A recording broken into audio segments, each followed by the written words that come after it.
Hey, READ Act Committee members, this is Jake Von Lindy with just a really quick MOU meeting recap. So our agenda for the December 4th meeting was we did a quick check-in, then we looked at the purpose of our committee again, then we really focused in on our eligibility section and our compensation model, and then we looked at planning for our next meeting.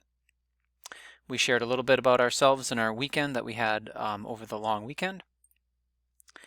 An MOU is a reminder that they are often used to establish a commitment to work together in good faith and can be used to document expectations or intentions.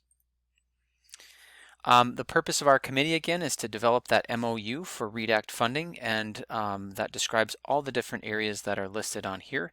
We were really focusing in on the teacher eligibility and the compensation model that we wanted to finalize in this meeting. Again, purpose for today was the eligibility and compensation section. So the next steps for eligibility were to learn a little bit about the MDE cohort options, since they were given some compensation prior to, and we wanted to discuss that and have any edits. So the MDE cohort was the first group that went into the letters training, and they were offered this opportunity through a pilot through the Minnesota Department of Education. We also wanted this to happen as a district, and so we did provide them with some different compensation packages. The MDE cohort got to choose between these 4 different things. The first option was that 12 board credits, they could receive those for completing units 1 through 8 by June 25th of 2023. The second option was to have 15 board credits for completing units 1 through 8 and recording 24 hours of application by June 25th of 2023. So the difference between those is that 24 hours of application that they're adding on to and working on to their for their classroom, and then that would make the increase of those board credits from 12 to 15. The third one is a stipend of $667 to complete units 1 through 2 by June 25th, 2022, and $333 to complete unit 3 by September of 2022, and then also receive 7 board credits for completing units 4 through 8 and recording 24 hours of application by June 25th of 2023. And the last one is just basically stipends. So looking at having a stipend of $667 to complete units 1 and 2 by January 25th, and then $333 to complete unit 3 by September of 2022. So those are those different options. Those were 1, 2, 3, and 4. And you can see the choices that the people in the MDE cohort made. So 7 people chose that first one, 46 people chose the second one, 16 people chose the third, and 16 people chose that last option as well. So then we were looking at, again, here is how we coded these, and you'll see how that relates to our eligibility look. So we called all of these groups 1A, and this group is 1B. So these 16 people 1B, and the rest of these people were considered in 1A. So we wanted to show you a draft of our eligibility. If you click on this link, you can do that within our agenda or on the slideshow. But it will bring you to this section where we just created an MOU eligibility and compensation draft. So the eligibility that we wrote up, we used the model MOU from the MSBA, the Minnesota School Board Association, and the Education Minnesota. And this is just how it reads for the first part that we just took and kind of filled in those red parts.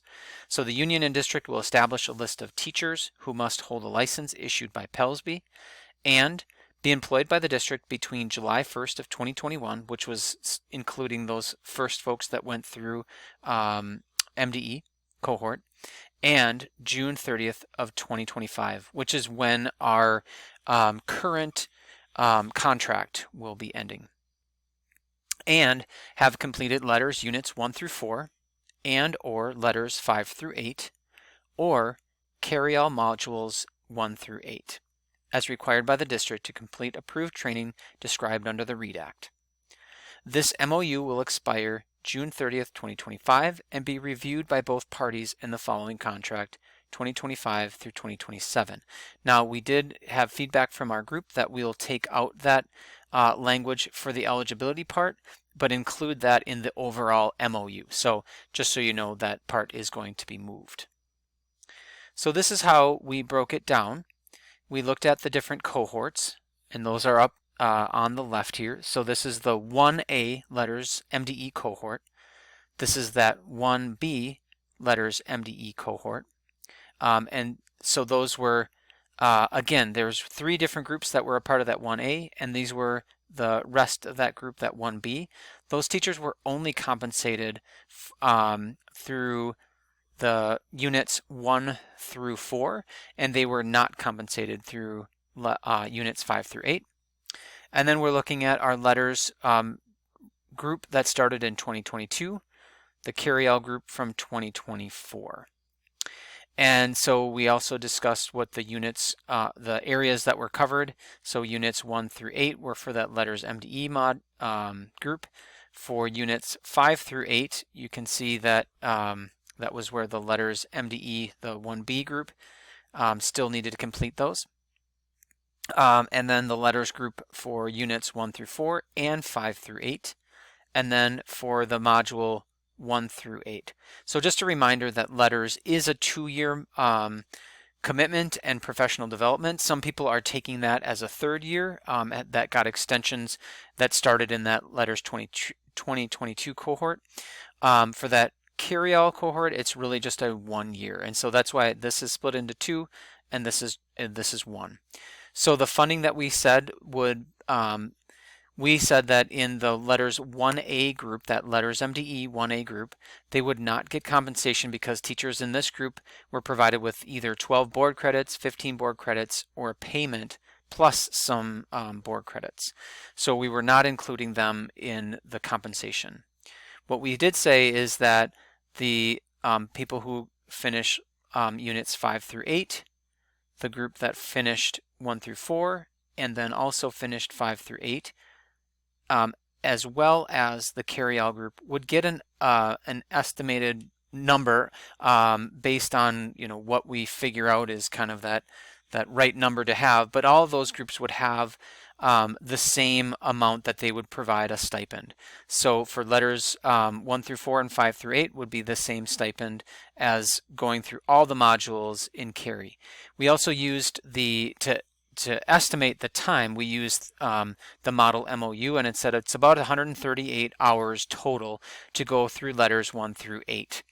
And so half of that is about 69 hours. So we said those are about the same amounts, as well as the carry-all is about 67 hours total. So we thought that it would be best to have each of those amounts be the same number for each of them.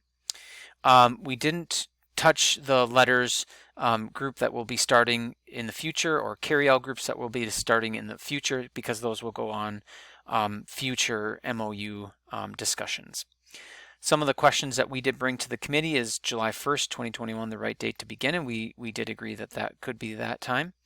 And then July 30th of 2025 is the right date to end. And we also said we wanted to look at this compensation model. And this compensation model came from the model, it was called Model A, and it was it discusses stipends that are paid through 1 or more installments. So we thought for cohort 1B, which is again this cohort up here, the MDE stipend of whatever total we come out with will be paid in 1 installment, and their payment of 1 installment with whatever amount of money after successful completion of training for units 5 through 8.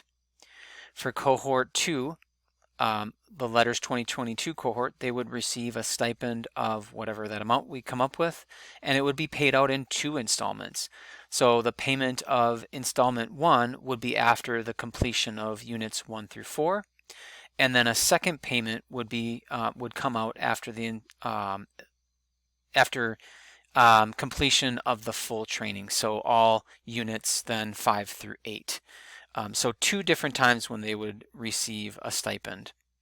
And then for the cohort 3, they would have just one payment, one stipend, after successful completion of the training for modules 1 through 8. So those were our the things that we discussed and talked through at our last meeting. A couple of other things that we talked about for next steps is just determine that number of potential folks who will be going through the letters and carry-all in the past, in the present, and into the future. So we can be thinking about how much money we have and will need to reserve in the future as well. We will need to think about also we did have some folks that were a part of the Letters 2022 groups that had an extension beyond there. So we have to think about those folks as well. And then we need to check in with our pre-K, whether they are a part of, who was trained through that, and then also if they get compensation.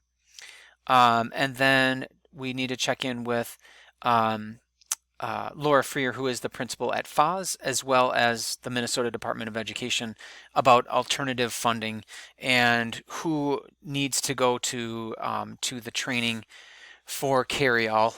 There are some questions about some of the teachers, for example, like the PE teacher. Do they need to attend carry-all training even though they may not be a part of that reading support?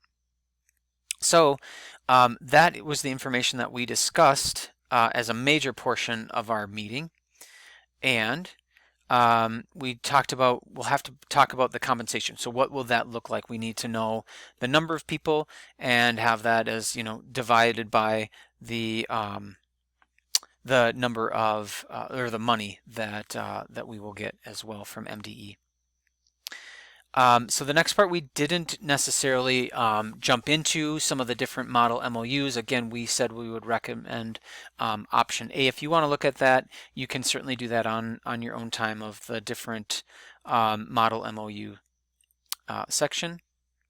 And then we did want to provide some extra time for people to look through some of those different compensation packages. We didn't get a lot of time to do that. So if you wanted to look through and just see if there's something, we could maybe try it in a different way. But most people seem to think that they doing a stipend once people finished were the best way of going about that. So the next topics for our upcoming meeting in December, I believe it'll be December 17th. I didn't put it on there. But hopefully we'll have some numbers from our HR department that will help us to know who is eligible for compensation through the READ Act, so that we can have our total amount of numbers of people. And then we will also review the READ Act statute to make sure that we have all teachers included that need to be included, again considering pre-K and FOS. And then also we need to really consider about limiting the amount of dollars for future teachers that will be coming in and taking the either carry-all or letters PD following this year when we end. So we just want to make sure that we have funds to be able to prepare them. Oh, I did put it up here, December 18th, my bad. So our closing was, no one can whistle a symphony. It takes a whole orchestra to play it. So we appreciate you being on this committee and appreciate you watching over this this screencast as well. Let us know, Brandon, myself know if you have any questions. Thanks.